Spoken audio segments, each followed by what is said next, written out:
I have a book problem. Yes, he does. Somehow I got fascinated in longevity books, and I've read more than a dozen of them over the last 30 years. I blame the great Jack LaLanne, who was able to do things at his age no one else could do, and I wanted to be like him. I was his caddy on the golf course as a young teen, and occasionally he would talk to me about diet. My background is physics, so I was naturally drawn to book authors who are credible scientists who run respected research studies on longevity. So, of course, 6 of my favorite book authors fall into that category. 3 of them have a heavy emphasis on diet, while the other 3 spend more time on factors like happiness, optimism, friends, and a sense of purpose. The diets they recommend go by different names: Mediterranean, Blue Zones, Pescatarian, and Vegetarian. But their conclusions about diet have a lot in common. I'll let Roseanne Kenny explain. The centenarian's diet shares many features with the well-known Mediterranean diet. They are 95% plants, high in fish, very low in red meat, moderately low in dairy and eggs, very low in sugars, and devoid of processed foods. Actually, I have a gripe about her. She wrote something I did not want to hear. She disrupted one of life's great pleasures for me, a warm shower. Blasts of cold water, hormesis. More about that word later.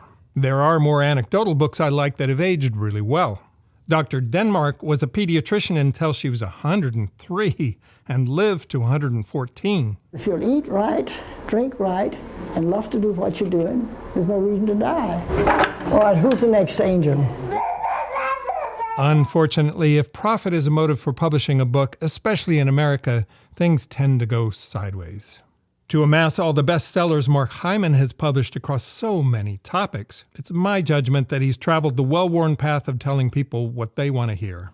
David Sinclair is very high profile, and for a long time I took myself to task for not being able to make sense of some of the things he claims. But I notice he's very controversial in scientific circles for many of the same questions I have, so whatever, I don't get it. And then there are the pop American books that I don't think fare well when fact-checked. Peter Attia has very important things to say about the American healthcare system and exercise, but I think when you mostly dismiss a branch of science which has revolutionized so many other fields, as he does, it leaves you especially vulnerable to going off the rails with regard to diet. I come out of both earth science and Silicon Valley tech, where people who understood big data the best came out to be the biggest winners. It's how Google crushed every other search engine, how Mark Zuckerberg built his empire, and how Amazon revolutionized online shopping. In earth science, we had to collect big data on human exposure to chemicals to infer causality for specific human diseases. I think it's harder than nutritional studies because you have all the confounders like diet and exercise, but you also have chemicals and you can't do randomized trials. I just can't imagine Peter walking into a room of toxicologists and environmental chemists and saying the things he says about epidemiology and being taken seriously by anyone.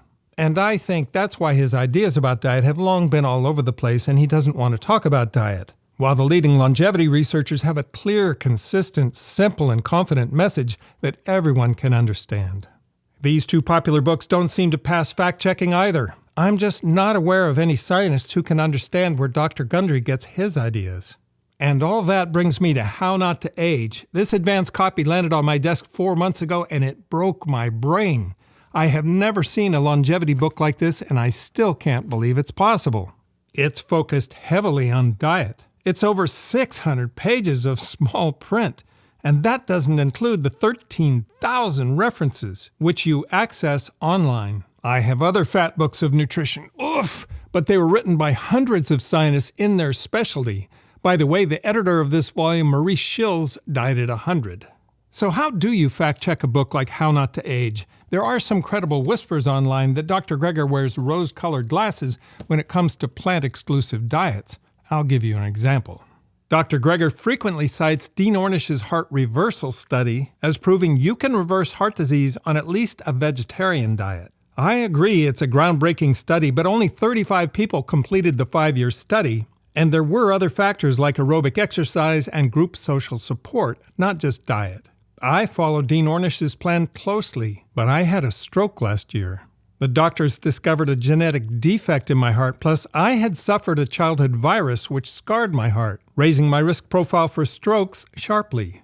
There's not much doubt that diet and lifestyle reduced my risk profile. The doctors and nurses all said I was their star patient, but my rose-colored glasses became a little clearer that day. My worldview is as the data gets bigger and goes from 35 participants to something like 200,000, as some Harvard studies do, patterns like mine emerge, and you discover that life is really about optimizing chances, and various plant-dominant diets and various behaviors can do it. So, a question I've sometimes had for Dr. Greger is, does he have special love for studies where plant-based diets rise to the top because he can't help but root for the home team? I have that question about myself because I'm fully plant-based for 6 reasons, and only one of them is for health. I've never been certain that people who eat plant-exclusive diets live longer than people who eat very plant-dominant diets, like the ones leading longevity scientists lean into. However, the more we study it, the more clear it is that we don't live in the world our ancestors lived in, even just 50 years ago. I did an episode about that. The animals and humans least affected are the ones eating lowest on the food chain. Knowing that, every time I rock out to Material Girl, I imagine different lyrics. Chemical. I'm so sorry if I cracked your screen. Before I read How Not to Die, one of Dr. Greger's previous bestsellers, I checked with Seth Yoder, whom Dr. Greger had hired to fact-check it. Seth is ruthless. His fact-checking of Nina Teicholz's and Gary Taubes' books are legendary and go on for pages and pages and have stood the test of time. He works for Red Pen Reviews, who write nutrition book reviews. They're highly respected, and no book survives a Red Pen review without Red Pen finding something. Dr. Greger reached out to me. This was like 2015, I think. I think he had enjoyed some of my Gary Taubes, Nina Teicholz fact-checking, and he asked me to help fact-check one of his books, How Not to Die, which I did. So I feel pretty confident about the things in that book, at least. So I decided to interview Dr. Greger in person in Palm Springs, and I asked him about fact-checking. So you have 13,000, in excess of 13,000 references in that book. Just blows my mind. Who's doing the fact-checking? How much of a team do you have? Well, we actually have a full-time fact-checker on staff now. Oh, really? So we used to do, so it started out all volunteer. Well, it was all volunteer, I think, until How Not to Die. Then we started paying people. You paid Seth Yoder and How Not to Die. So I think a lot of, I know Seth. Oh, yeah. Oh, I know wonderful. him really well. Yeah. Oh, And no, he was so sweet to go through. He's great. I mean, I've he's been in ruthless, too. As a fact checker, he's ruthless. That's the fact checker you want. I know. You want a fact checker that hates you. Yeah. That just gets up every day and be like, oh, I'm going to tear you down. I'm going to find a way to show my God. that Dr. Greger is a biased vegan. Oh my God. I mean, that, right. You don't want people, right. Yeah, if they're a fan, I don't want anything to do with them. That's funny. So I think that's why we actually moved to start paying people, because the volunteers, we're not ruthless enough. Right. Always guilty until proven innocent. Everything. Yeah. When I told Tony I was going to Palm Springs to interview Dr. Greger, she said, Not without me. From the very start of Dr. Greger's nutrition career, Tony has rarely missed anything he's said. So this happened. So here we are, my dear. Yep. About to meet my idol. Hey! Oh, good to see you. So nice to meet you in person. You're hugging your number one fangirl there. She watches everything. She reads everything. I read everything. Smart woman. What can you say? When you gave him the preview copy of your book, I'm so excited. I started reading it right away. I've read all of it. Wow. And That's a big read. It's a fascinating. it's a big right. Yes. Oh, I bet, yeah. So Tony interviewed him on the 15-minute walk to our hotel room. I interviewed him in the room, and she interviewed him on the walk back. I can't imagine an audiobook for Brutal. a 600-page book. My vocal cords are still a little hurting. Oh, yeah. So, you already had a very in-depth book, How Not to Die. Why this book? What did you have to say that you didn't say in How Not to Die? Oh, that's a good question. In fact, I think I deal with that in the preface, where I talk about how, look, there's really no such thing as dying of old age. People die from disease, most commonly heart disease, both centenarians on down, men and women. And so if people die from disease, why wasn't my book, How Not to Die, all the longevity book anyone needs? Since it just goes through 15 chapters in each of the 15 leading causes of death, talking about the role of diet may play in preventing, arresting, and reversing each of our top 15 killers. Then, there's this argument that the number one cause of death of men and women is not heart disease, but rather aging, since aging is a prime risk factor for many of our leading killers: heart disease, cancer, dementia, on down the list. So for example, yes, someone with high cholesterol may have up to 20, 30 times the risk of dying from heart disease. An 80-year-old has over 500 times the risk of dying from heart disease compared to a 25-year-old. But the reason we talk about cholesterol is because it's a modifiable risk factor. But what if the rate of aging was modifiable too? That is what started me down this rabbit hole. And there's this famous paper, this consensus conference paper from some of the top anti-aging leaders in the field, like Longo and Fontana and Sinclair, etc., who came up with a number of pathways, druggable pathways. This is for big pharma. What drugs can we make to slow down aging? Yep. And I realized every single one of these pathways could be addressed with diet. So they talked about the pharmacological inhibition of the pro-aging enzyme mTOR, or the cancer-promoting hormone, growth hormone IGF-1, or boosting some of the anti-aging enzymes. Whether we're talking about sirtuins or telomerase or bumping up FGF21. I was like, wait a second, I've seen diet and lifestyle interventions. So I was like, all right, there's the book. Let's do this. Yeah. So tell the story of how it ended up being 600 pages and not longer. Oh, a lot longer. Over 1,200 pages. That's what it actually, so it was years of work, 13,000 citations. It was just a monster project. I had no idea there was so much out there. And in retrospect, I should have figured it out, because I didn't want to just go through all the pathways of aging, but preservation of all our body systems, how to preserve our mind and our hair and our skin and our bladder function, and go through every single one of those systems, go through all the blue zones, so it was just a monster project. And by the end, it was not just too long, it was twice the length that they would publish. Oh, yeah. So they just can't publish a 1,200, 1,300 page book. That was a problem. Minor. I just could not. And so originally I was like, let's split it up into 2 books, be like 2 volumes. Yeah. In fact, How Not to Die in Japan, some other countries, is already 2-volume set. Oh, wow, Like I didn't know they that. don't like publishing big books for some reason. Yeah. So I was like, great, look, and now you get 2 books to sell. What's the problem? So what I ended up doing is basically taking half the book, hundreds of thousands of words, and make it into videos, special videos, which I linked to in the book, which cover all that material. So basically, just to kind of show my work. And so all the kind of bottom line recommendations are still in the actual copy. But if you want to know how I arrived at those, I want to go through the, evidence base for everything I say. But 600 pages of that explanation had to be put online into videos. But all the videos will be there so people can go as deep as they want. And so we could get it down to 600 or so pages. Did you have an audience in mind when you were writing the book?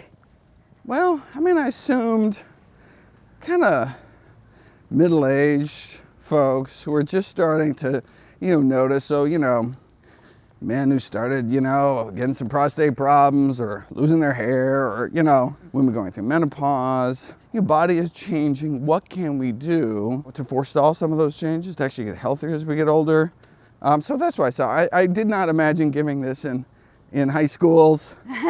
And then, of course, the medical audience. Yes. I wanted to be able to...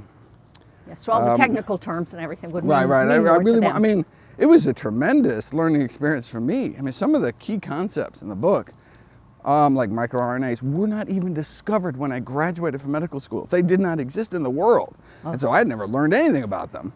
And so it was really learning from scratch, but that was great because then I could pass along that huge, activation energy step of, of going over the hump and learning everything. And then I was like, I got to share this. This is exciting.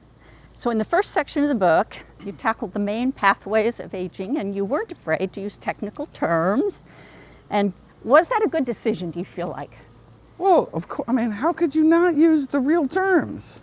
I mean, I explain what the terms are, and I try to, make it as easy to understand as possible. But this is the science. I mean, that is the kind of the nerdy section of the book. Yes, it is. You really want to go deep. Definitely the nerdy section. Look at the end of each section, I give the bottom line. This Yes. is what you should do at your meals. I love the little summaries. So, here are the steps. Just jump to, look, you don't want to learn about this? Fine. Go to the steps. You don't want to know the why? Just jump to the what, and just be like, I guess I don't know why I'm eating this particular berry every day, but hey. And look, if you want to know, I mean, I love all that going deep in the weeds, but look, if you're like, I don't want weeds, give me the fruit. Yes. Do you think people are going to find the chapter headings in the first part a little bit intimidating? You're talking about sirtuins and mTOR. See, if I saw those headings, I'd be like, ooh, what's that? I've never heard of that. I want to know all about that. You're right. Maybe some people are like, I think just the heft of the book would be intimidating to some people, which is a problem in and of itself. It's funny, when I was doing when I was running into similar problems with the weight loss book, How Not to Diet, my agent was like, nobody wants a fat diet book. But at the same time, I wanted to include everything. Yeah. It's got to be the reference book. Like that, there should not be a single topic, a single supplement, a single food, single anything that in the entire literature that I don't cover. I mean, think that's what people expect from me at this point. Yes. If they want just like fluff, They go somewhere else. Oh my God, go to the store, go online. Yeah. You want fluff that there's there's mountains. I may have gotten it wrong, but at least I cite all my sources. and send people like, this is exactly where to find it. There's always the citations button under all my videos with links to all the direct sources. And so at least, it's just, at least I'm showing my work.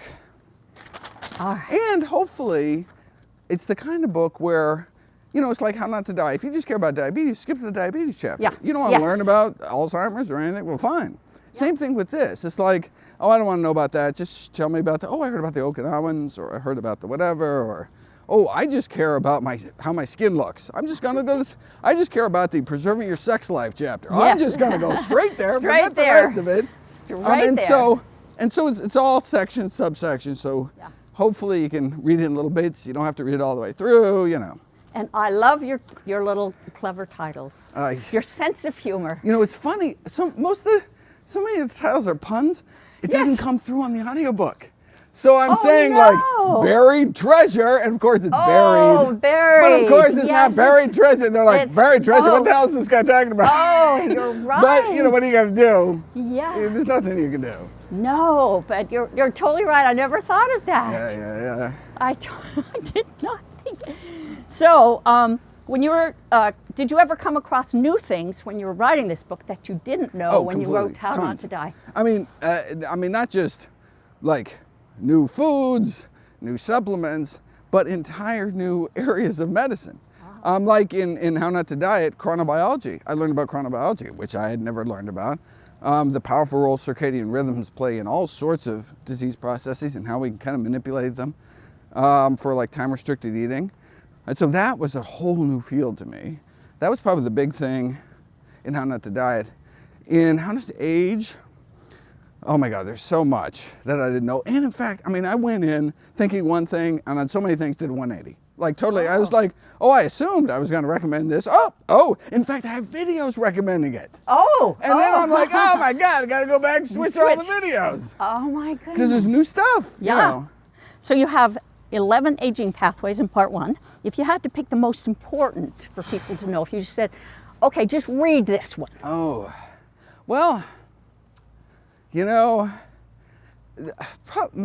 perhaps one of the most, I think epigenetics is the most interesting one. It's just really fascinating, but not the most impactful in terms of, if you just want to know one for health. What would be a good one? Autophagy has a lot of good practical to-dos, not just every day, but every meal. And so there's a lot of good practical takeaways, so that's why I like that chapter. But, you know, in terms of like, you know, what's actually most important, it'd probably be the mTOR chapter. Okay. Because just mTOR, everything kind of comes back to that. Yeah. And so then, you know, that's really followed up in the anti-aging, my anti-aging 8 with protein restriction in terms of, and particularly methionine restriction, the restriction of the amino acid methionine, which you know, can play a role in every single one of the 11, but certainly those pro-aging enzymes are central. So you also throw in there sleep, exercise, stress, etc. Are any of those more important than diet? We think no. We think no. Not even close. In fact, I mean, there's controversy. Controversy over whether sleep and exercise affect longevity, period. I mean, there's tremendous data suggesting exercise has a variety of health span effects, but it's actually affecting your lifespan. It's actually surprisingly controversial. Same thing with sleep, which is so difficult to study. And then stress. Totally. I mean, yeah. I mean, people have this idea that stress is going to impair their lives, and I give those great wartime deprivation illustrations. And it's just like, well, if that doesn't convince you, I don't know what will, right? Yeah. Yep. They actually came from McDougall. McDougall teed me off to those, and then it was really fun to look in that do a deep dive in the primary literature. Michelle is here. Hello! Oh, it's good to see you. Looks fantastic. All right, Michelle let's do this. is here working, and she needed a place to stay, and we've known her for quite a while. Oh, so wonderful. we offered her our couch. That's so nice. So this has been a big character test for you because for the audience who doesn't know, we had Dr. Greger and I fussed over, you know, all the lighting and the setup and everything else to turn the cameras on. We interviewed for 20 minutes and then my stomach started turning and I thought, I turned the power on, but I didn't start recording. And I had to break it to Dr. Greger that, it was terrible. I thought I was going to die. And I thought Dr. Greger would punch me out or storm out of here and say, that does it. I'm interviewing with NPR because they remember to turn the cameras on. But no, you offered to come back in your busy schedule. Of course, happy to anytime. I'm a big fan. Well, thank you. And the other thing that was going on is you've been narrating this audiobook. How many hours did that take you? So it was over 40 hours. 40 hours vocal cords. Brutal. So lots of slippery elm bark and licorice tea. In fact, I was concerned that I might actually OD on licorice tea because you can actually screw up your antidiuretic hormone. You can actually overdose on licorice and cause a hypertensive crisis. Wow. And I had to like do some math and be like, am I really gonna hurt myself drinking a bag every hour? Well, that would make headlines. That would be health doctor dies. Herbal tea. Herbal tea. Death by herbal tea. How not to die author killed by herbal tea.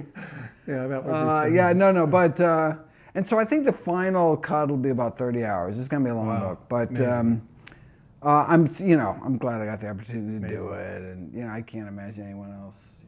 Oh, the book is huge. Well, and your voice is great, and it's associated with your videos and everything. So, and your sense of humor is so good. Sometimes I laugh out loud reading your book. You got a section. Can you cook the crap out of meat? Cook the crap out of meat, right? Talk about endotoxins. Yeah, that's crazy. The Explain your answer is shirt. No. No, yeah. The answer is no. Yeah, right. We'll get to that. I mean, from a food safety point of view. But so talk about your shirt. You must be sponsored by Big Broccoli. Yes, I don't get my monthly check from Big Brock without pimping out. They see me wearing kale. I'm No, this is a consequence of me being public about all my contact information. I give and so with my address out there, people send me wonderful things. They send me broccoli shirts. Yeah, they see one broccoli great. shirt, and then they're like, "He must like broccoli shirts." And so then yeah. I just get. So I must have 10 broccoli shirts, and then it's very easy to poison me. Just send me some cookies, and I'm like, ooh. Well, yeah, but the carnivore doctors often say that plants are trying to kill us. They're poison. Plants are, yeah, exactly. Well, look, they don't want to get nibbled. Yeah. I mean, they want us to eat their fruit, perhaps, spread around some seeds, but can't be eating their babies or munching on their photosynthesizing organs. So in light of that, why are you suggesting people eat fruit? Are you trying to depopulate the earth? Oh,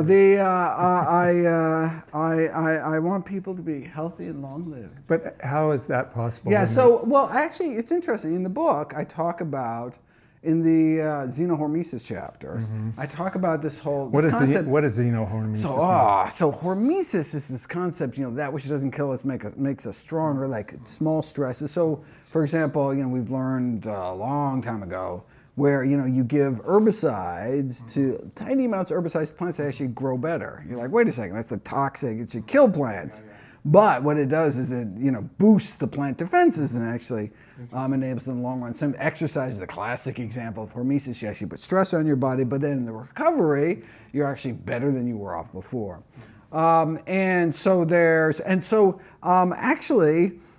People think of green tea as being antioxidant rich. No, it's actually pro-oxidant. Green tea is a pro-oxidant. What it does is it ramps up our antioxidant defenses to battle it, and in doing so, actually, we end up with a better total antioxidant status. There's actually there's these alkylamines in green tea, which are MAMPs, which is microbial. It's a molecular pattern. Basically, there's something. It actually mimics a pathogenic kind of molecular pattern, and so our body really reacts, and so it has this immune boosting effect.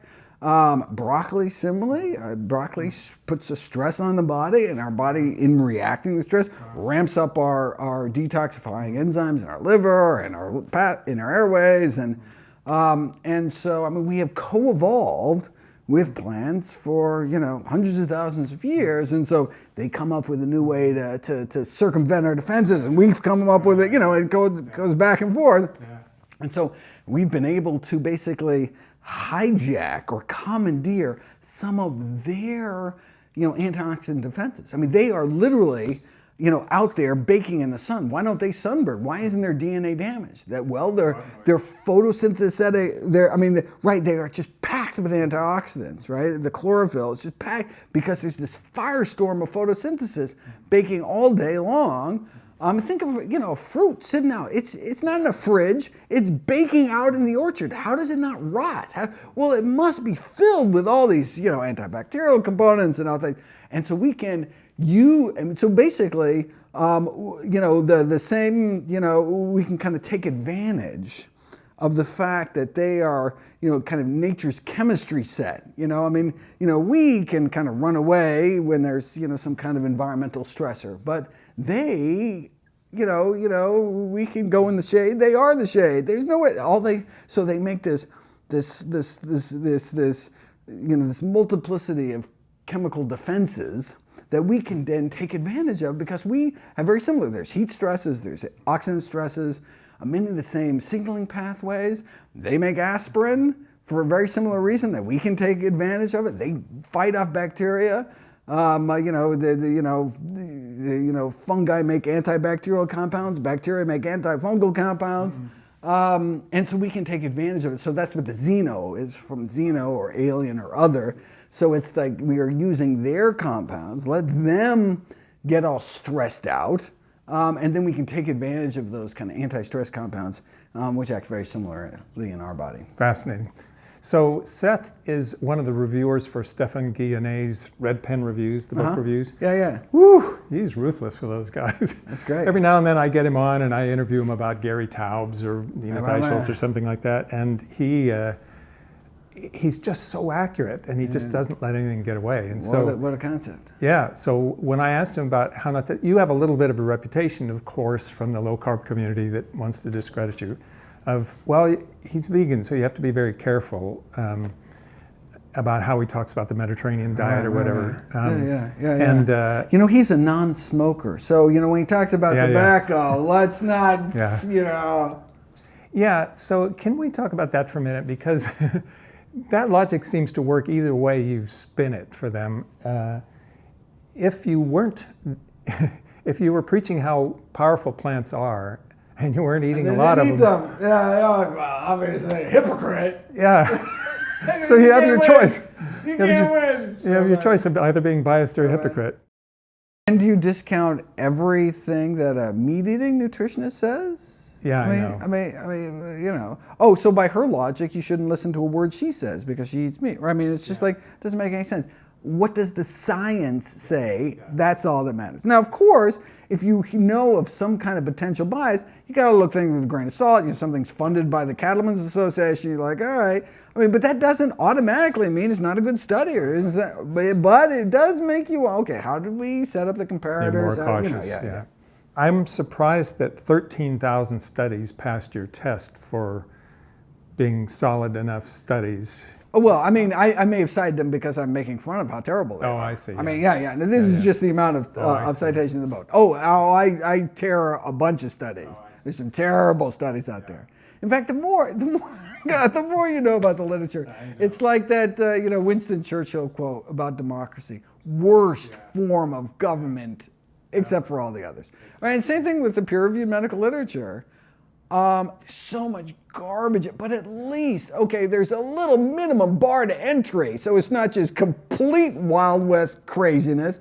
There's a lot of craziness, so you just gotta have to, in fact, I'm gonna do a 10-hour webinar, like probably over a weekend or something, on how to read a research paper. Just because it's such a valuable resource, and doctors don't know how to do it, we weren't taught. And there's a great, and you know, how to, and just basically these are all the top 10 sneaky, deceptive ways that you can manipulate a study and make it look great and get whatever result you desire, and then just going through example after example. Okay, here's the dairy board. This is how you show dairy isn't bad for you. Here's the nut board saying that nuts are better than they actually, and so. Yeah, no, so, over the years, I've just kind of accumulated this, but I feel like, we really need to bring this all together. And so I'm really excited about that. It's just, it's just going to be for us nerds, but I think it'll be really helpful. I will love it. So on that note, I come from geophysics, and I had the great fortune of having the greatest geophysicist of all time be my advisor at Stanford. Nice. He was the Dean of Earth Sciences, President of the American Geophysical Union, the whole thing. Nice. And he taught a class on the history of science. I don't know why, but physicists like me and chemists were all obsessed with Louis Pasteur and Einstein and how did they make their discoveries, And in nutrition, it just doesn't seem, people aren't really going back into the history of nutrition that much. Yeah. So this latest episode I did, I went back into the history of nutrition and showed how wonderful some of these findings have stood the test of time, and just the way they were discovered by Ansel Keys or whomever is relevant to today. Anyway, what Alan told us, what he taught us in that class is there's 1 million research papers out there, you can't read them all, don't attempt. Because that's a form of bias if you're going to try to read all these papers, and there's a lot of noise. What you have to do is you have to focus on the landmark papers and thoroughly understand them, and that's what we teach at Stanford. So when you go to the electrical engineering department and you're learning about Maxwell's equations, you spend 3/4 on just what Maxwell said about Maxwell and other people about Maxwell's equations, the best papers, and there's just a few of them. But there's 20,000 papers out there on Maxwell's equations, and most of them are from scientists who have to publish in order to get tenure. You have to publish. And how many citations do you get, and how many publications do you have on your CV, and so on. No, it's the breakthrough publications, and that's what Alan had. He had a few breakthrough publications that made him famous, rock star in geophysics. A big part of your book is Alzheimer's. Why such a fat section of your book? It's actually the biggest. It's the biggest chapter of the book. We're actually thinking of putting off as a whole entire separate book on how not to die from Alzheimer's, but they didn't want to split up into 2 books. It is the most feared disease of aging, more than cancer. Do national surveys is losing yourself, right? Dementia. Losing your mind. Losing your mind. And so I go through all the causal theories, and basically what we can do to prevent and treat all the different types of dementia, including Alzheimer's. And so I did an episode on Lisa Mosconi, who's head of the Cornell's Alzheimer prevention. Lots of publications, a couple of books, great TED Talk with millions of views and all that. And she said a couple of very bold things in there. One of the things she said is the combination of 3 minerals, copper, zinc, and iron, in the environment of saturated fat turns out to be very harmful to the brain. She said that in an interview, but I didn't see any references for it. You say that in your book, but you provide references. Can you talk about that? Yeah, so there was the Chicago aging study that found that high levels of saturated fat and copper together seem to be particularly detrimental to the brain. But saturated fat alone, you don't need the metals, because cholesterol is universally accepted as a risk factor for Alzheimer's disease. If you have a cholesterol level of 225 or higher, you are up to 25 times greater odds of developing amyloid plaques in your brains 10 to 15 years later compared to under a 225 of a total cholesterol. And is the focus on LDL there? The focus is, we do think it's an LDL mechanism because it's the basically what's good for our heart is good for our heads. It's the atherosclerotic narrowing of arteries. Though there's other mechanisms. So, for example, saturated fat is correlated with increased blood-brain barrier leakiness. And you can show in interventional laboratory animal data that you can dramatically increase the leakiness by just feeding either isolated cholesterol or isolated saturated fat. And then in human studies, you can actually show a rise in amyloid protein precursor levels in the bloodstream up to 7-fold within hours of eating a high saturated fat meal. And the concern is then if you have leaky vessels, that this can then get into the brain. Very clearly, you put someone on a high-fat ketogenic diet, and within days you can get a decline in cognitive function that literally takes weeks to recover from once you start eating healthier again. And even a single high-fat meal can impair cognitive function within a matter of hours. This is both for saturated animal fat and saturated plant fat, like palm oil or coconut oil, palm kernel oil, these junky tropical fats found in vegan, donuts and spreads and things like that. So that's why the focus of anti-dementia strategies when it comes to diet is centering around whole plant foods with particularly an emphasis on greens and berries. Lisa Mosconi in her book, Brain Food, and the cover shot looks like it's Dr. Greger's Daily Dozen. Oh, great. She has a master's in nutritional science, I think, and a PhD in neurology. She said for a neuronutritionist, the ketogenic diet is a nightmare. She didn't provide a reference, and so I'm getting all kinds of pushback. Why did you include that quote in the book when she didn't back it up? Right. So I've always been interested in what the backup is for that. And there's an additional question to that. What if you go on a ketogenic diet that doesn't have a lot of saturated fat? What if it's avocados, polyunsaturated nuts and things like that, monounsaturated things? So that really would be the greatest concern, would be the saturated fat content. Although, that's just one of the many reasons to kind of explain the mechanism why long-term vegetarians have up to 3 times lower rates of dementia in older age. So yes, it could be the saturated fat, but it also be the gerontotoxins, these advanced glycation end products concentrated in kind of broiled, baked, fried meats. or it could be the endotoxins, it could be the pollutants that build up the food chain. And so, I mean, in the end, who knows, who cares, why it works. Let's eat a healthier diet. And in fact, Dr. Dean Ornish is currently wrapping up a study on trying to reverse the progression of early stage Alzheimer's with the same plant-based diet and lifestyle program that was used to reverse early stage prostate cancer, that was used to reverse heart disease, the #1 killer of men, women, and centenarians. For someone who has blood sugar spike excursions, for example, when they eat white potatoes, maybe even oatmeal, do they benefit from going a little bit lower carb, eliminating the white potatoes and just watching their glucose monitor so they don't get over whatever it is, 120 or something?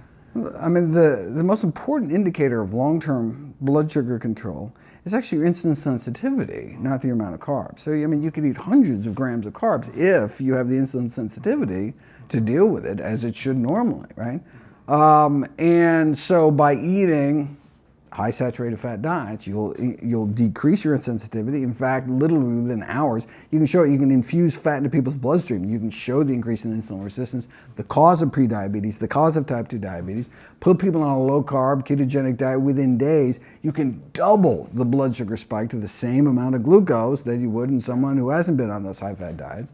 And that is really what's going to kind of control your day-to-day, hour-to-hour, month-to-month, long-term blood sugar control, which is really the determinant in terms of the damages, the ravages of having high blood sugars your whole life. And so, yes, we don't want to be eating, refined, sugars and grains and, these powdered starches that, cause unnaturally high spikes, but eating, legumes, right? Probably the food group most associated with longevity is nothing but benefit. So in the saturated fat controversy, there's also the protein controversy.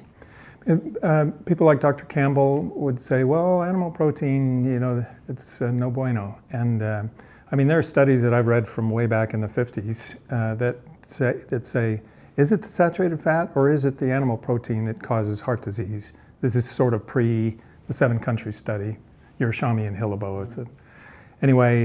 So talk about protein. You spent a lot of time on it in the book. The nation is obsessed with it, so we need a whole lot more, right? Yeah, especially for red meat. That is certainly the obsession.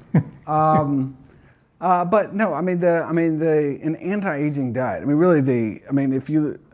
Any anti-aging diet is really about protein restriction, protein reduction, reducing one's intake of protein down to recommended levels in terms of, boosting FGF21, the so-called longevity hormone, in terms of suppressing the engine of aging, enzyme mTOR, decreasing IGF-1, which is a cancer-promoting growth hormone.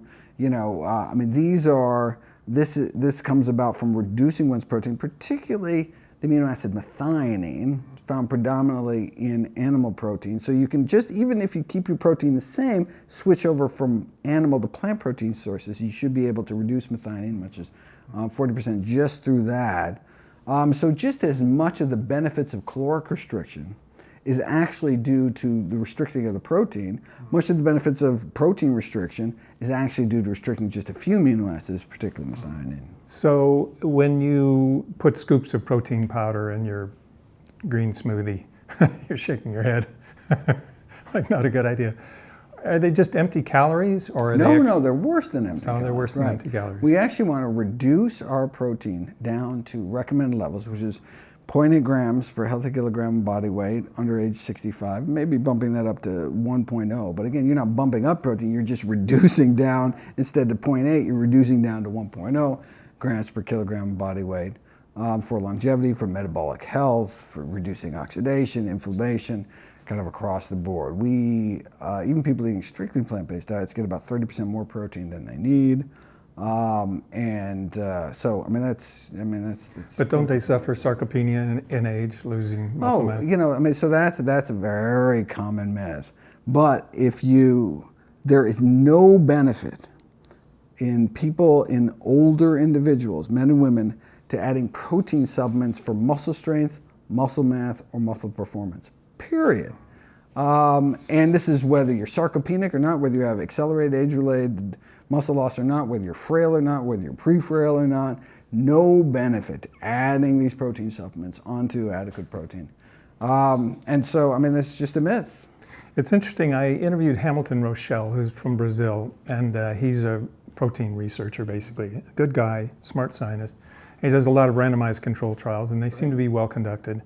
And he did one on aging where he randomized some groups to have 1.2 grams of protein per kilogram and another to have 0.8, and then they exercised them for 3 months, I think.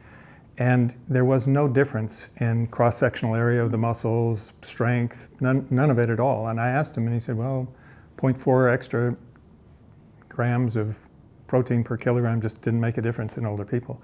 But Valter Longo, who you quote a lot as a respected aging researcher, he recommends 2 serves of fish for older people per week. How do you respond to that? Well, I mean, he may be concerned about cognitive health. So the long-term, so there's randomized controlled trials showing that adding long-chain omega-3 fatty acids like DHA and EPA can slow down brain shrinkage, improve cognition. So there doesn't appear to be any benefit for cardiovascular health, which is what kind of it was kind of based on, the whole kind of fish oil myth it was based on. But for cognitive health, particularly among those who are older, I would rather see people get those same long-chain omega-3s from pollutant-free sources. Unfortunately, we've kind of so polluted our world that, basically everything eventually flows into the sea. So, all the mercury released from all the coal plants in China eventually settles into the waterways, builds up the aquatic food chain. So yes, you could eat smaller, shorter-lived fish, lower on the food chain, as opposed to the tunas and the swordfishes of the world. But even better would be to get it from kind of the source, which is where the fish get it from, which is these microalgae, which are grown, away from pollutants and just these big stainless steel tanks. But have those capsules been shown in trials to be beneficial? Yeah, no. So yeah, and so some of these trials that have shown significant improvements in cognition in older adults were just based on the microalgae-based DHA. Interesting. So fish eaters would say, well, there's a carotenoid astaxanthin that's in pink seafood, shrimp and salmon and lobster and crabs and things. It's a powerful carotenoid. You vegans don't get it. So you're suffering. Well, but there haven't been any studies showing that astaxanthin helps. In fact, there's studies showing high-dose beta-carotene actually shortens one's life, right? I mean, it's one of the few, like vitamin E, like long-term, that's isolated beta-carotene so right isolated in a pill. Beta-carotene in a pill at high doses shortens one. You are paying to live a shorter life by buying those supplements. Same thing with vitamin E. Same thing with extended release niacin. Why is that? Oh, well, it's probably because there's just this symphony of interactions between the antioxidants. So, vitamin C, so it's all about, these spare electrons. And so, the vitamin C will yank the electron, pass it along to vitamin E, and basically reduce its energy along the way. And so they all kind of work together. And so by artificially, whopping doses of a single isolated one, you kind of mess up the network. And there are more powerful antioxidants like lycopene, for example. And so by preferentially doing one or more, it just kind of may mess up the balance and actually increase the risk of, for example, lung cancer, which is kind of the original study that really got people concerned. And so the reason they did this study where they randomized smokers to take beta-carotene or placebo is because they found that people with higher levels of beta-carotene in their blood seem to live longer, seem to be a really good indicator, predictor of health and longevity, how much beta-carotene you have in your blood. And so they're like, wow, let's give people beta-carotene pills. And of course, did they have it in the palms of my hands? Why I ate so many carrots. Why did they have it? And how they measured it was they estimated how much kind of vegetables and soup they ate. So of course, instead of randomizing people to vegetables, no, they randomized people to the pill. And so, having high levels of beta-carotene is just an indicator. It's a marker of high vegetable intake. Well, of course, people who eat lots of vegetables are going to live longer and be better, but it's not necessarily the beta-carotene.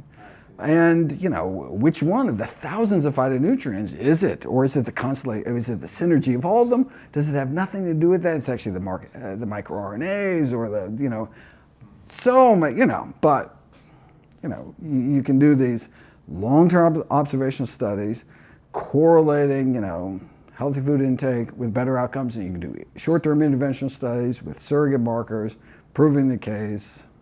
Science is there. So you mentioned lycopene, and that brings up cooking, because lycopene, I guess, is absorbed better when tomatoes are cooked, right, in sauces and things. And cooking is quite an interesting thing because it gets into browning and cooking meat and what happens there. Big topic. What can you tell us?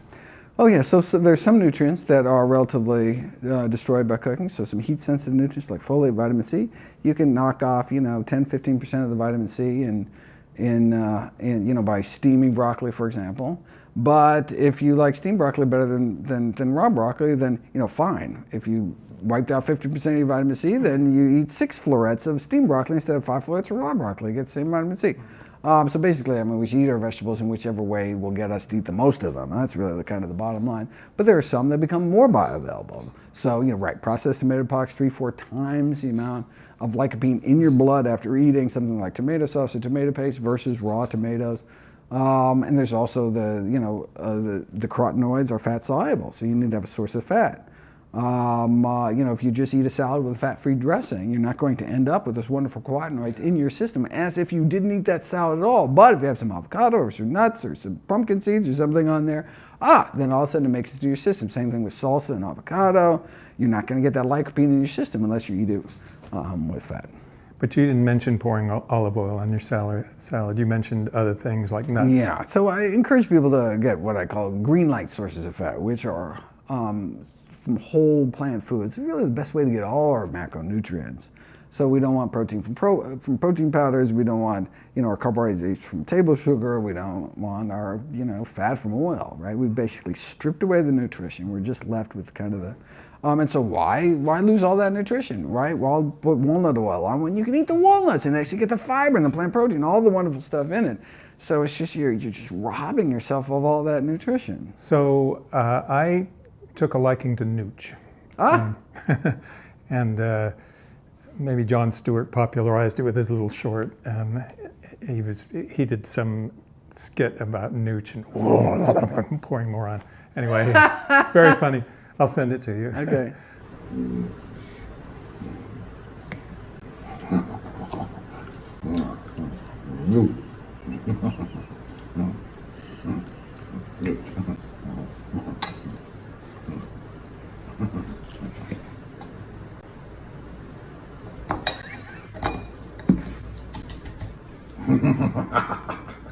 But then when we had our B12 tested, it ended up out of range high. And we were thinking, water soluble, it doesn't matter. Does it matter? Pee it out. Yeah, no, I'm not worried about high vitamin B12.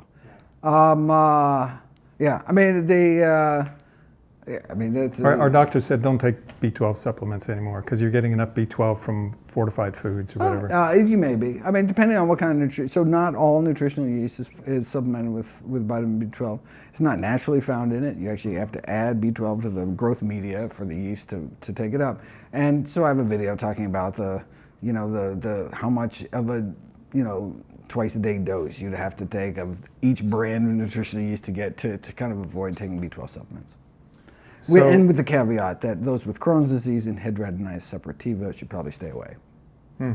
Interesting. So, grilling meat. So I have a whole chapter in the book, How Not to Age, on these advanced glycation end products, the so-called gerontotoxins, pro-aging toxins, which are formed when basically predominantly components of meat are exposed to high dry heat temperatures. So encourage people, if they are going to eat meat, to move to moist, so steaming, boiling, poaching, as opposed to baking, grilling, frying, barbecuing. Flame broiling. Yeah, certainly. So it creates these toxins, and you can randomize people to. There's a variety of ways you can do it. You can give somebody a meal with you know, you can give someone steamed chicken breast, and then with the amount of oil and salt as fried chicken breast, and have dramatically different levels of inflammation. Even the steamed chicken causes some inflammation, but more just by cooking. And we think these advanced glycation end products, well, there's lots of things, toxic things created by frying process. So, so it's important to decrease the pro-inflammatory components in one's diet, and really that's, avoiding the kind of dry cooked meat products. So what about browning from just cooking of carbohydrates, French fries? You brown your French fries, you put sugar in your muffins to get them to brown nicely when you cook them and so on. Yeah, so there's actually two different processes, right? There's the Maillard reaction, which is a protein, which is kind of a glycated protein reaction, and then caramelization, which is straight carbohydrates. And so the browning of straight carbohydrates is not something to worry about, but it's that Maillard reaction. It's those glycated proteins, which is the production of those advanced glycation end products. And what do they do to you? It's primarily an inflammatory response, so you can increase your systemic inflammatory markers. And so there are a few kind of high protein plant foods. So we don't want to Cajun blacken our tofu, because that can increase levels. But something like sweet potato you can roast, and hardly makes any difference. Bacon, apple, it doesn't really matter. And that's separate from the heterocyclic amines, which are created by the creatine in muscle, exposed to those same high dry heat temperatures, which is a breast carcinogen. And so what happens when you brown your toast? So browning toast, then we're talking about acrylamide. So crispy carbs, so high dry heating of carbohydrates can lead to the formation of acrylamide, which appears to suppress autophagy, this kind of house cleaning mechanism in our cells. And so I encourage people to decrease their intake of acrylamide, found predominantly in French fries and potato chips. That's really the highest levels. I encourage people to stay away from those foods. But in general, we want to. That's why I encourage people to not roast their nuts and seeds. It's better to have raw nut and seed butters, because we're concerned about some of these other products that are produced by heating. Eric Adams and his efforts in New York City. How exciting is that? Probably the most exciting thing to happen recently in the movement, in terms of actually putting this into practice. Yeah. So Michelle McMacken is out there, and she is, absolutely. She's running a prevention center at one of the hospitals. Right? Yeah. No, all the 11 public health hospitals. Amazing. In New York City. Default plant-based. Yeah.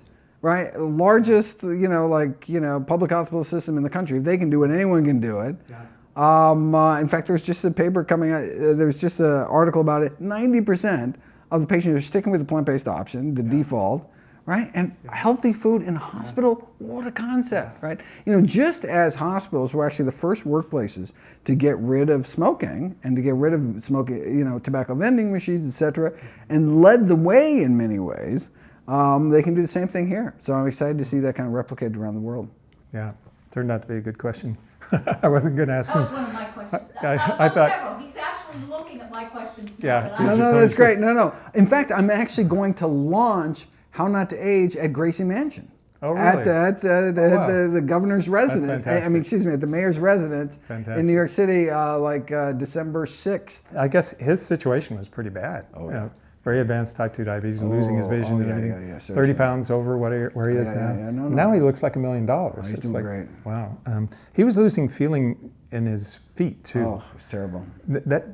Our son-in-law is a family physician. He says that feeling is hard to get back. Oh, it really is. So Dan Buettner just released a 4-part series on the Blue Zones I'm on so Netflix. excited. Yeah. Did you watch very it? cool. No, I didn't. But I have. and it's awesome. Oh, well, But I'm let me such tell a you, fan of it's his the work. 4th part that's the most awesome. Oh. Because the first 3 parts, they go over the Adventists. Well, I know a lot about the Adventists, and you do sure. too, and Ikaria and all those places. And there's some new information in there, like centenarians in Sardinia or Ikaria, I don't remember, that live at higher elevations do better. They have a higher percentage of centenarians. And they had an epidemiologist. It's the grade. they're walking up steeper walking grades. yeah. Steeper grades. You just It's not that imagine they're walking more, I see. and it's not the Interesting. thinness of the atmosphere, because it's not that high. right. It's that the grades are higher, and it gets that's their cool. heart rate up a little Yeah, more. fantastic. But it's the 4th episode that's so awesome. okay. Marion Nestle's in that episode. Wonderful. We both love Marion Nestle, and it's him putting this into use in American cities. Oh, nice. And because my feeling watching the first 3 episodes is I know most of this. I'm learning a little bit here, but it's fading. Grocery stores are invading those places. Oh my God, yeah. Obesity's rising. They're eating chips and everything now. And so all except for the Adventists Okinawans are no longer healthy, right? Exactly. And but he asked himself, can this work in the United States? And he took some of the principles and applied them to the United States. And I thought, am I talking to Dan Buettner? Am I talking to Michael Greger? Why aren't they collaborating? You know, because it's the same basic principles. Oh, fantastic! Yeah, plant-based diet, great work. Yeah. Get out and move, social community, and all the things that. Love it. Yeah. It's such a great series. I hope it does well. Oh, me too. Yeah. So yeah, I mean, they're not turning into blue zones, but they are improving. Hey, it doesn't take much. It doesn't take much. In fact, that was something. That's where the conclusion of the book of How Not to Age is. After going through hundreds and hundreds of pages of all the little minutia, all the things you can do at every meal, all the little spices and things you can add, and then it's like, okay, let's take a step back. Most of the benefit, like 80% of the benefit, is just super simple, basic, common sense lifestyle. Like just this many fruits and vegetables, just walking this much a day, just not smoking, just being normal. And you're 80% there. Now look, you want to go to the 20%? Here's the book, and you can go crazy with the little, but let's not be intimidated. Really simple basic needs can literally mean, a decade of life, easy, even starting late in life. So I thought I made a breakthrough in understanding marbled meat because the cattle farmers are breeding they have AI-driven programs to breed, like the Angus breed, to have intermuscular fat, which allows them to sell their meat at a higher price, choice and prime cuts of meat and so on. So like McDonald's hamburgers are 64% meat now. And Tara Fazzino at University of Kansas run 64% fat. I don't know what I said. Anyway, so Tara Fazzino at the University of Kansas runs the addiction center. She said, wow, a lot of symptoms of addiction with food. And she did this study of how likely foods are to be hyperpalatable now compared to 30 years ago. And with meat-based dishes and flour-based, grain-based dishes, they're 30 times more likely to be hyperpalatable now. And it doesn't require any carbs with meat anymore because you just need greater than 30% fat and a certain weight of sodium. That's all it takes. Well, we've gotten meat up to 65% fat now. It's not really a low protein or a high protein food anymore. And no more do you see kind of a greater rise than with chicken, actually. So 100 years ago, USDA, 2% of chicken was fat. Now it's over 20%, 10 times more fat, more calories from fat than protein in chicken because they've been so kind of genetically manipulated to put on so much weight. And then they go and inject salt water into the meat to kind of artificially inflate the weight because it's sold by the pound, such that the number one source of sodium in the United States from the ages of 30 and 50 is chicken. I mean, they don't even think of it. And they don't have to say it on the label. They can be 100% all natural, and it's filled with salt and phosphate additives. And people don't think. They're like, oh, I'm trying to low salt diet, so I'm not eating like potato chips or pretzels or something. No, it's actually... and then under 20, it's pizza. So these hyper sweet, hyper salty, hyper fatty foods. And the only, solution is you just gotta, stop numbing your palate. And a few weeks later, all of a sudden, normal, natural foods actually taste good. It's not a lifetime of deprivation. Once you get over that hump and your natural tastes come back, then all of a sudden, normal, natural, healthy food tastes delicious. So you get the best of both worlds. Tastes great, and you get to live longer. That's what plant-based eating is all about. I have never not recorded. Today, you're honored. record-breaking. I'm honored to be the record breaker. You have sections on various diets, like the Mediterranean diet, which gets a lot of publicity as being the very best. But you are whole food, plant-based. And are there specifics about the Mediterranean diet that you think are not as good? Oh, well, I mean, if you actually, these Mediterranean diet studies are based on various Mediterranean diet scoring systems. So no one actually eats the Mediterranean diet much anymore, even in the Mediterranean. It's based on this kind of earlier last century diet on the island of Crete. And so it's like, well, how Crete-ish of a diet are you eating? And so if you actually use that scoring system, who has the best scores? Who's eating most? It's the people who are eating plant-based diets, right? Because it was a very, yes. and so you get scores if you cut down on dairy, you cut down on meat, you get or you eat more vegetables. Like these are the real but the Mediterranean diet has kind of been bastardized to be like fettuccine Alfredo with olive oil or something. Yes.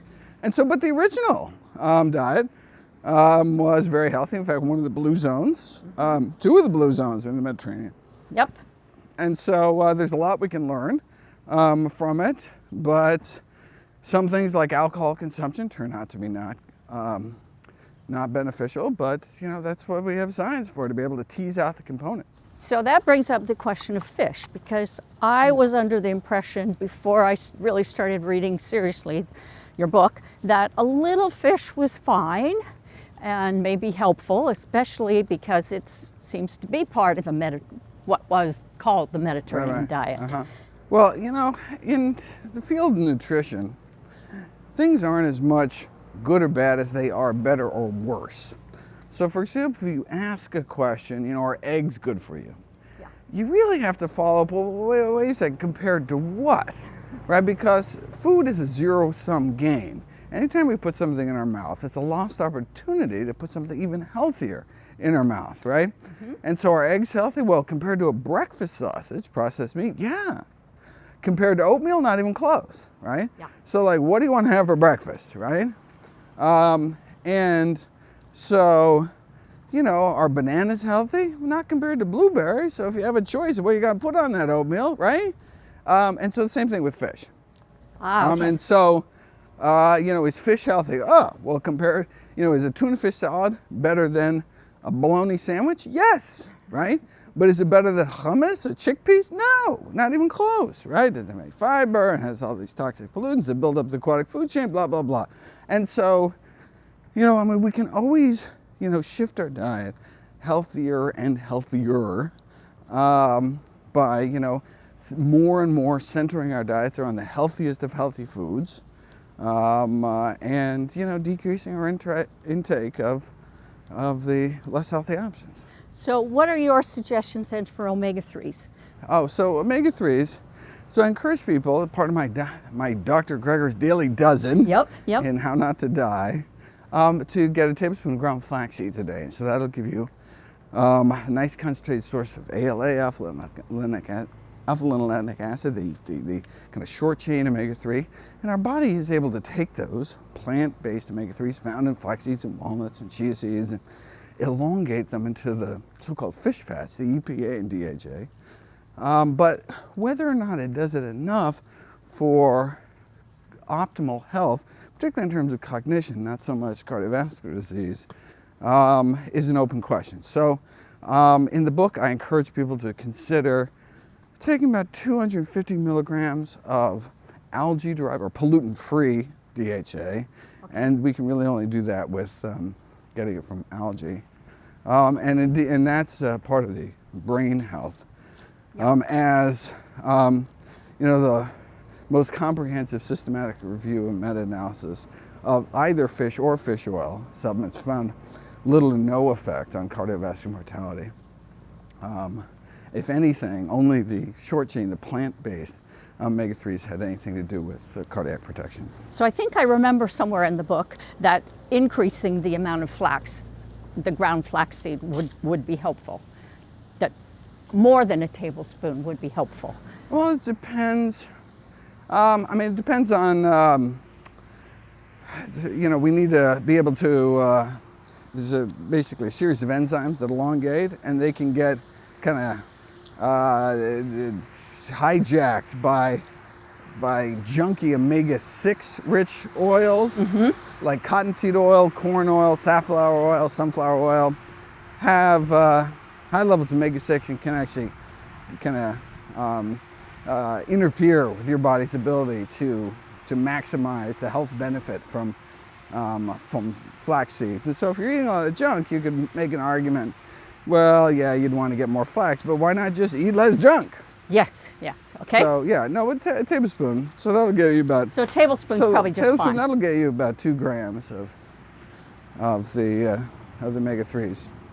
So you talk a lot about spinach, but I think I remember previously reading also that we have to worry, especially if you're a woman in my condition, we have to worry about calcium absorption with too much spinach, beet greens, and chard, and that we'd probably be better off to go the kale and collard root rather. Oh, well, I mean, the primary concern with the high oxalate greens, it's not so much calcium. I mean, they don't interfere with calcium absorption of other foods. Like if you take spinach and kale and put them in a blender and make a pesto or something, you still get all the calcium in kale. It doesn't somehow like take it away. Right, right. It's just that it's stingy with its own calcium. Ah, okay. So even though on paper, spinach, beet greens, Swiss chard have lots of calcium, it's actually not very bioavailable because it's kind of locked in these oxalates. Okay. So it's just, if you're looking for a good source of calcium, you want to eat any of the low oxalate greens, which is basically all the other greens. But the major concern about oxalate is the kidney stone risk. Oh, okay. And so you really shouldn't eat cups, plural, of spinach, beet greens, or Swiss chard a day, because they increase your risk of calcium oxalate kidney stones. Okay. So I probably don't have to worry about the osteoporosis aspect of it so much, as long as I'm not eating too much of the spinach, beet greens, and chard. Well, I mean, the osteoporosis, it's really not a calcium deficiency disease. I mean, I think that's how the kind of dairy industry likes to they've been paint promoting it. Yeah. I mean, there's you do a meta-analysis of studies on calcium supplements, for example, and you don't see a decrease in hip fracture rates. And in fact, it may actually increase your risk of cardiovascular disease because those high spikes in calcium, those unnaturally high spikes from calcium, from taking calcium supplements, can make your blood more easily clottable and increase your risk of thrombotic events. And so yeah, I don't recommend calcium supplements. I do recommend, you still have to get enough calcium, but you can get it from all sorts of sources. And but certainly the healthiest sources are low oxalate dark green leafies, which is all the other greens, which I do encourage you to eat literally cups a day of. So talk about fluids. I know some places you'll see, oh, you have to drink more than 8 glasses of water every day. And in your book, you rightly say you're going to get a lot of fluid if you're eating healthy because of the fruits and vegetables. Oh, right. And so you probably don't need to drink that much water. Well, so yeah, it depends on ambient temperature and activity level, but no, so I give guidelines, and right, so the Institute of Medicine says how much water you need to drink every day, but then you have to realize, well, you're going to get a lot of that from food, so then it comes out, I forget, like 9 to 13 for men cups a day, and I forget it's less for women, I forget the exact range, but yeah, and hydration is important for a whole host of things. All right, how about carbonated drinks that don't have added sugar, salt, anything like that? They have essence of flavor or something like that. So sure. Is the carbonation itself a factor? Oh, well, I mean, it can help with dyspepsia, can help with kind of a, upset stomach. What else can carbonation but no do? negative effect. Oh, well, every dollar you waste buying a can of sparkling water is the dollar you can buy more kale. Probably no effect on longevity. So it's just expense. I like that. And all right, should we fear soy? Some people are terrified of soy. So I mean, if you look at probably the second longest living population formerly described. The Okinawan Japanese, they ate more soy than anybody. That was kind of their chief protein source. And it's actually a common protein source of the longest living population, the Seventh-day Adventist in Loma Linda, California.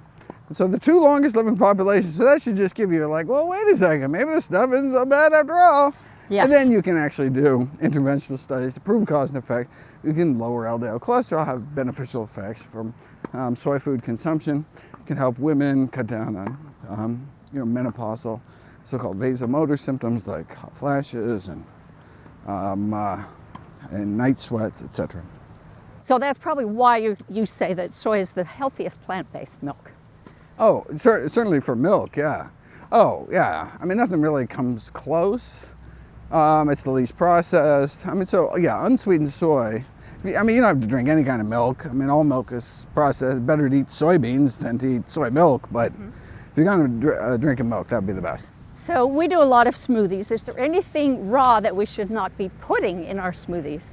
Anything you shouldn't be putting in your smoothies? Should not be putting in our healthy. I mean, like any fruits or vegetables or anything that really should not be eaten raw. Oh, well, agaricus mushrooms. Okay. So like white crimini or portobello mushrooms shouldn't be eaten raw. But you can eat raw oyster mushrooms. I don't know why anyone would put mushrooms in a smoothie. We do. Really? Well, I'm impressed. You have to, but we microwave it first. Oh, We microwave the mushroom first. Oh, so then you get like hot mushrooms in a smoothie? Well, the rest of the smoothie is cold enough to take away the heat. All right. Well, look. I mean, With the frozen berries in there. If you look at that, I mean, that was one of the big changes in my own diet from writing How Not to Age, was increasing my mushroom consumption due to ergothioneine, this so-called longevity vitamin, as well as being such a concentrated source of spermidine, which boosts, autophagy, the kind of house cleaning process within our cells. And so, so I actually started growing mushrooms at my own house. Oh, wow, that's cool. So growing oyster mushrooms, and we just grew some wine caps. So I've gone out of my way to increase my intake of fungal foods like tempeh. Well, sometimes we'll cook them, we'll microwave the mushrooms beforehand and put them in the fridge and then use them. Oh, okay. Yeah, so, but again, you don't have to, so you have to cook your shiitakes for a whole different reason, flagellate dermatitis. Cook your morel mushrooms for a whole different reason, and agaricus mushrooms for the agarotine, but all the other mushrooms you can eat raw, like oyster mushrooms. So after all that, you may be wondering what Tony and I thought of the book. I'll let Tony go first. At first I was sort of intimidated by the beginning of the book, all the scientific terms and the physiology, but I persevered and I was rewarded because later in the book there was all kinds of practical, useful information about all kinds of subjects I'm very, very interested in. I often ask myself, why do I have such a fascination in books like this? Part of it is that for some reason, books like this are to me like murder mysteries are to some people. And I got an extra big fix from this one because it is so comprehensive, and I love all the deep dives on things like mTOR and all the references.